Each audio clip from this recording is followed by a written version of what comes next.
The last time ClimateRealists New Zealand were on the steps of Parliament was on 25th November last year. We had only a small number of people physically present with us, but we presented a petition of over 10,000 signatures against the emissions trading scheme, collected over only 10 weeks with minimal advertising. We are not backed by some rich oil company, as a Greenpeace member accused me of in the streets of Gisborne only 2 weeks ago. We cannot afford to advertise in all the ways Greenpeace does. But because the ordinary people, the everyday citizens of this country cared so much and were so concerned about the impact of the ETS legislation, they spread the word themselves, and news of that petition spread throughout the entire length of this country. Our experience was that 7 to 9 out of every 10 people approached would sign it.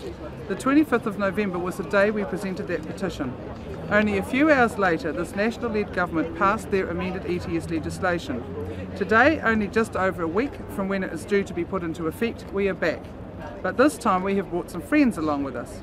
We want to say to Prime Minister John Key, Climate Change Minister Nick Smith and the members of the national-led government, dump the ETS. We are not the lunatic fringe, we are not a radical protest group, we are ordinary, law-abiding, sensible citizens who care about this beautiful country that we live in. We implicitly believe that this emissions trading scheme will do immense damage to our economy. It is designed to change our behaviour, but we are not convinced that it's for the good. The ETS has turned farming, which is the absolute backbone of our economy, into an evil industry which is destroying the planet. Our cows and sheep, which are naturally clean and green, have now become terrible villains, and the gases they naturally emit have suddenly been targeted for reduction. Farmers are now referred to as polluters. New Zealand prides itself on a clean green image, yet it would force us to genetically modify our animals or vaccinate them in order to change the way that God intended them to be. But it is not only farmers who are gathered here today. The urban people too will be affected by this emissions trading scheme, paying ever-increasing costs for fuel and electricity and all the flow-on effects. For what benefit? It may be a feel-good factor for our Prime Minister, but this sacrifice on the part of our economy will not affect the climate in any measurable way. Even the Prime Minister's own Chief Science Advisor has said that this action will have little impact on the climate. The impact will be symbolic, moral, and political. The ETS is too great a cost for a symbolic action. It is a cost we are not prepared to pay.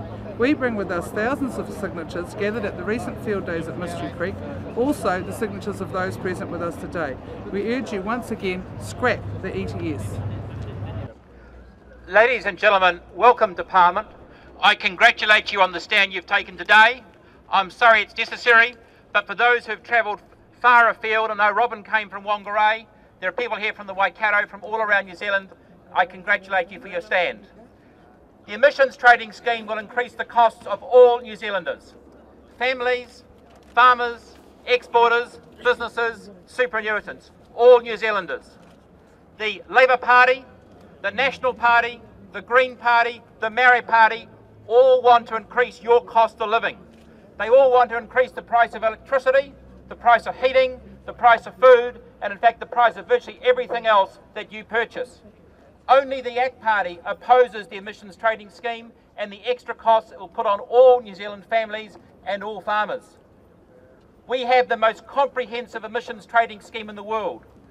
By the Minister's own words, the most comprehensive emissions trading scheme in the world. We are the first country to have an all gases, all sectors emissions trading scheme. This government has added an extra $25 million of cost to dairy farmers over and above what Labour would have charged you simply for the costs of processing milk from the 1st of July. The one question I get asked more than any other is, where is the money going?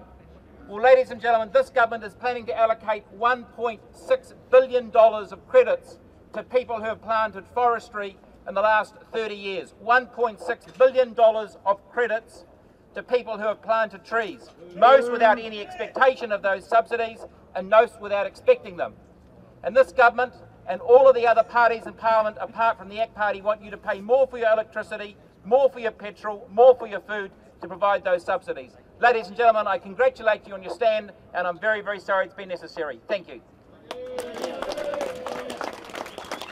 Thank you, John. Thank you very much.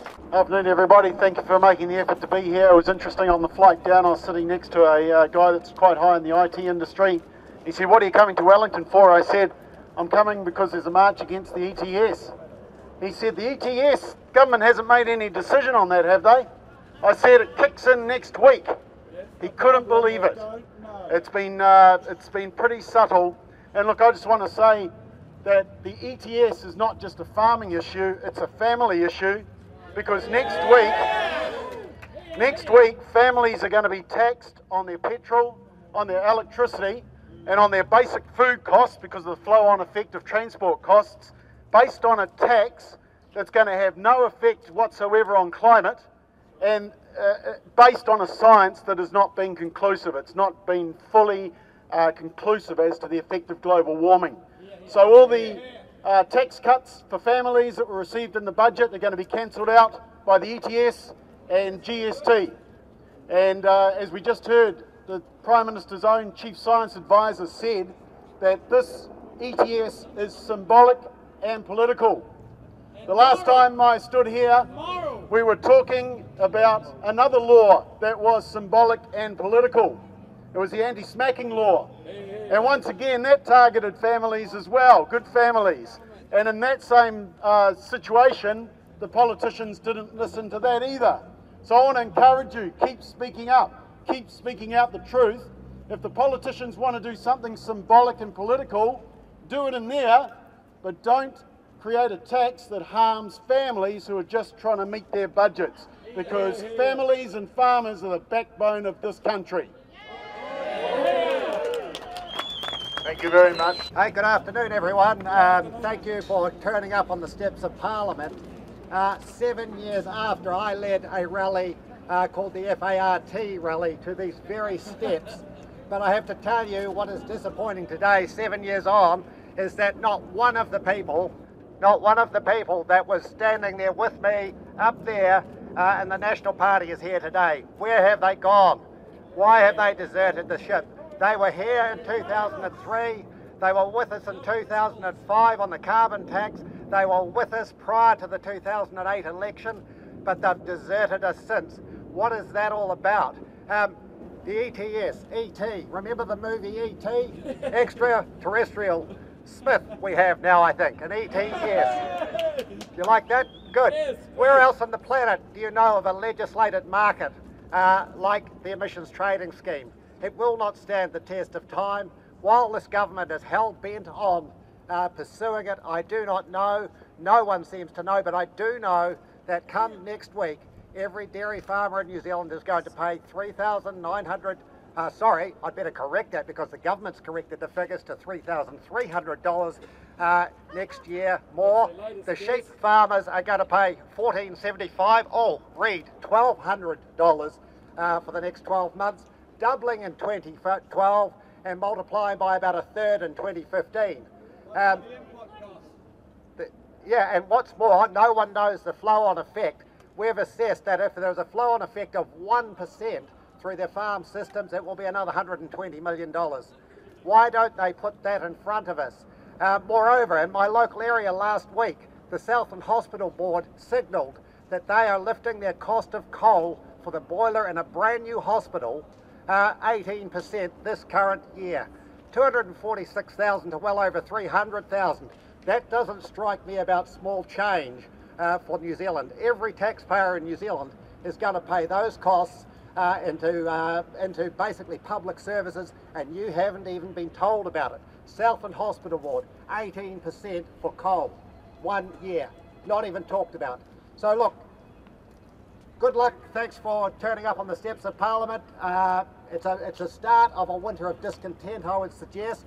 And the Prime Minister is coming to my province on Friday, and I assure you that the sentiment of this meeting will get through to him there. Thank you.